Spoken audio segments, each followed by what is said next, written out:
आसाममध्ये ज्या प्रकारचं मतदान झालेलं आहे, ज्या प्रकारे हिंदू एकवटलेला आहे, त्याचा परिणाम बाजूच्या सीमावर्ती असलेल्या पश्चिम बंगालमध्ये होणार यात काही शंकाच नाही. आणखीन एक अनुभव तुम्हाला मी सांगतो, एक सेफॉलॉजिस्ट म्हणून, जेव्हा जेव्हा आसाममध्ये मतदान वाढलेलं आहे किंवा इतरत्र सुद्धा मतदान जेव्हा वाढलेलं आहे, तेव्हा त्याचा फायदा भारतीय जनता पक्षाला झाल्याचं आपल्याला अलीकडच्या 7 ते 8 निवडणुकांचा जर अभ्यास केला तर आपल्याला दिसतं. आणखीन एक महत्वाची गोष्ट म्हणजे आसाम याच्यामधलं जे व्होटिंग पॉप्युलेशन आहे, मतदान करणाऱ्यांची जी संख्या आहे, त्या संख्येचं जर आपण वयानुसार वर्गीकरण केलं तर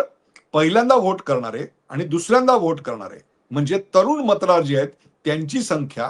केरळापेक्षा खूपच जास्त आहे. त्यामुळे तरुणाईची संख्या आसाममध्ये खूप जास्त आहे आणि तिथले हेमंत बिस्वा शर्मा हे जे भारतीय जनता पक्षाच्या निवडणुकीचा मुख्यमंत्रीपदाचा चेहरा आहे ते रिलेटिव्हली तरुण अशा प्रकारचे मुख्यमंत्री आहेत. तर केरळामध्ये तरुणांची संख्या ही रिलेटिव्हली कमी आहे आणि 60 प्लस म्हणजे सिनियर सिटीजन किंवा 45 ते 60 यांची संख्या जास्त आहे आणि तिकडे पिनारी विजयन जे 80 अधिक वर्षाचे आहेत ते आता निवडणुकीच्या रिंगणात आहेत.